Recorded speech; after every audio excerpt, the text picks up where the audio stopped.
Hello friends welcome to my channel. আজি জলকীয়া গছৰ লগত জড়িত কিছু কথা জনাব বিচাৰিছোঁ কাৰণ বহুতে ভাবে দুটা জলকীয়া ভেৰাইটি আমি একেলগে ৰুইছোঁ বাট এটাৰ জলকীয়া লাগিছে বা জলকীয়া ধৰিছে আৰু এটাৰ জলকীয়া ধৰা নাই বুলি সো ভাবে এইটো নধৰিব সো কাটি পেলাও বাট তেনেকুৱা বহুত ধৰণৰ কথা আহে। সো যাওক এটা কথা বিচাৰিছোঁ জলকীয়া বা যিকোনো প্লান্টৰ ভেৰাইটি ৱাইজ ইহঁতৰ ৰিপ্ৰডাক্টিভ ফেজ বা ভেজিটেটিভ ফেজবোৰ ভেৰি কৰে। কিছুমান জলকীয়াৰ ৰিপ্ৰডাক্টিভ ফেজটো অতি সোনকালে আহে, ইহঁতৰ ভেজিটেটিভ ফেজটো অতি সোনকালে কমপ্লিট হয়। চ' ইহঁতৰ জলকীয়া বা যি ফ্ৰুইট হয় সেইবোৰ বহুত সোনকালে ধৰে। বাট কিছুমানৰ ভেজিটেটিভ ফেজটো অকণ দীঘলীয়া হয়, ইহঁতৰ গা গছবোৰ দীঘল হ'বলৈ অকণ টাইম লাগে।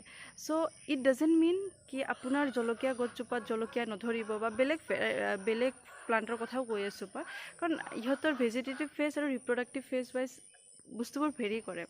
চ' অতি সোনকালে গছজোপা নাকাটিব, কাৰণ যেতিয়া মই প্ৰথমবাৰৰ কাৰণে মই ৰুইছিলোঁ দুটা বেলেগ জলকীয়া ভেৰাইটি ৰুইছিলোঁ, তো এটা জলকীয়া ধৰিছে ইভেন পকিছে বাট আৰু এটা জলকীয়া ধৰাই নাছিলে, ইভেন ফ্লাৱাৰো নাছিলে। চ' মই ভাবিলোঁ এইটো নাহিব চাগে, বাট কেইদিনমান পিছত তাতেও জলকীয়া ধৰিলে।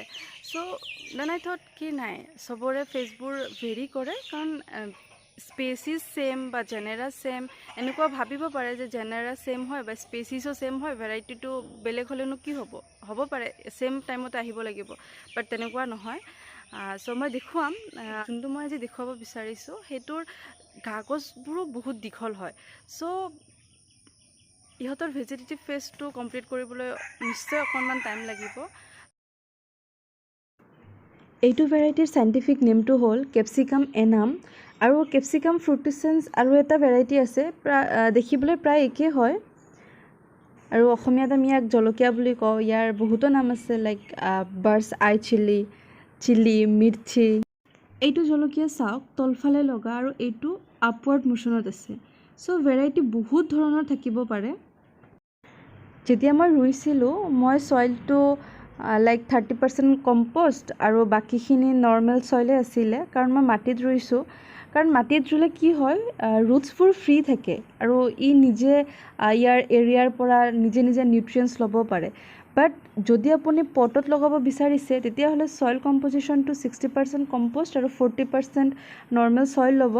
কাৰণ যেতিয়া আপুনি পটত ৰুৱে গছজোপা তেতিয়া কি হয়, ইয়াৰ এটা লিমিটেড এৰিয়া হৈ যায়। চ' ই বাহিৰৰ পৰা নিউট্ৰিশ্যন ল'ব নোৱাৰে। চ' আমি এভেইলেবল কৰিব লাগে প্লান্টটোৰ কাৰণে। এইকাৰণে আমি যেতিয়া পটত এজোপা গছ ৰুওঁ আমি সদায় কম্প'ষ্টৰ পাৰ্চেণ্টেজটো বেছি ৰাখোঁ। দ্বিতীয়টো ইম্পৰ্টেণ্ট ফেক্টৰ হৈছে ছানলাইট। জলকীয়া প্লান্টৰ কাৰণে 5 to 6 আৱাৰ্ছমান ছানলাইট লাগে। চ' যদি আপুনি মাটিত ৰুব বিচাৰিছে তেতিয়াহ'লে এনেকুৱা ঠাই ল'ব যাতে ই 5 to 6 আৱাৰ্ছমান ছানলাইট ৰিচিভ কৰিব পাৰে, আৰু পটত ৰুলেও পটটো এনেকুৱা ঠাইত ৰাখিব যাতে 5 to 6 আৱাৰ্ছমান ই ছানলাইট ৰিচিভ কৰিব পাৰে। তেতিয়া গছজোপা বহুত হেল্ডি হয় আৰু গ্ৰ' ভাল হয়। এণ্ড যেতিয়া হেল্ডি হ'ব তেতিয়া আপুনি জলকীয়া বা যিকোনো ফ্ৰুইট তেতিয়া বেছি পাব। এণ্ড তৃতীয়টো ইম্পৰ্টেণ্ট ফেক্টৰ হ'ল আপুনি ৱাটাৰিং কেনেকৈ কৰিব। চাওক যেতিয়া আপুনি মাটিত ৰুইছে তেতিয়াহ'লে কি হ'ব, ইয়াৰ আপুনি ডেইলি পানী দি থাকিব একো প্ৰয়োজন নাই। যদি খৰাং দিনত ৰুইছে তেতিয়াহ'লে পানীটো দিব লাগিব, লাইক মাটিটো মইষ্ট ৰাখিবৰ কাৰণে। বাট যদি আপুনি বাৰিষা দিনত গছজোপাৰ লগাইছে তেতিয়াহ'লে মাটিটো অলমষ্ট জিকাই থাকে, অলমষ্ট সদায় মইষ্টে থাকে। চ' আপুনি এক্সট্ৰা পানী দিব নালাগে যদি বাহিৰত ৰুইছে। কিন্তু যদি আপুনি পটত ৰুইছে মাটিটো মইষ্ট থাকিব লাগিব, একেবাৰে চগী হ'ব নালাগিব। চ' আপুনি ৱাটাৰিং তেনেকৈ কৰিব। এইখিনিতে মই এটা কথা ক'ব বিচাৰোঁ, চাওক ঠাই ভেদে আমাৰ ৱেডাৰ চেঞ্জ হয়। চ' এনেকুৱা নহয় দুদিনমান পিছতে পানী দি থাকিব লাগিব। এতিয়া চাওক আপোনাৰ ৱেডাৰটো বহুত খৰাং হ'লে তেতিয়াহ'লে আপুনি এদিন পিছে আপুনি পানী দিব লাগিব। বাট আপোনাৰ ৱেডাৰটো মইষ্টে আছে, আপোনাৰ ৱেডাৰটো তেনেকুৱা বহুত বেছি খৰাং নহয়, তেতিয়াহ'লে আপুনি 3দিনমানো থাকিব পাৰিব, 3দিনো পানী নিদিয়াকৈ থাকিব পাৰিব। চ' যেতিয়া আপুনি গছ এজোপা লগাই গছজোপাৰ লগত যেতিয়া আপুনি থাকে তেতিয়াহ'লে নিজে গম পাব ই কি বিচাৰিছে, ই কেতিয়া পানী বিচাৰিছে আৰু ই কেতিয়া পানী বিচৰা নাই। চ' আপুনি নিজে গম পাব। ইন জেনেৰেল মই এটা কথাই কওঁ যে বাছ মাটিটো মইষ্ট ৰাখিব লাগিব। যদি আপোনালোকে বিচাৰে মই আৰু এটা ভিডিঅ' বনাওঁ জলকীয়া প্লাণ্টৰ ওপৰত, পটত কেনেকৈ ৰুব লাগে, কেনেকৈ হাৰভেষ্ট কৰিব লাগে, কেনেকৈ কেয়াৰ কৰিব লাগে, চ' প্লিজ মোক কমেণ্ট কৰি জনাব।